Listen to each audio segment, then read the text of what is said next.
خانواده، پدر، مادر و ارزش‌های بومی خانواده های ما به یک شکل است و دنیای تکنولوژی، دنیای ای آی، دنیای رسانه ها و شبکه‌های اجتماعی، دنیای همسالان ما، دنیای سکول ما در خارج از افغانستان و مکتب ما در داخل افغانستان بسیار زیاد فرق میکنه تا گلیم و فضایی که در یک خانواده افغانستان او به چه شکل است. این بسیار فرق میکنه. اینجا است که خانواده های افغان مجبور میشن که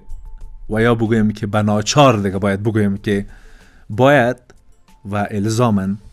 طور و با احتیاط تمام طور برخورد بکنن که خدای نخواسته خودشان به نام تربیت،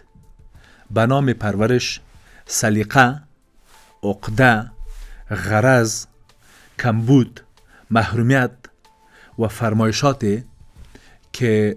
جوابگوی دنیا نیست را روی کودک خود تحمیل نکنه.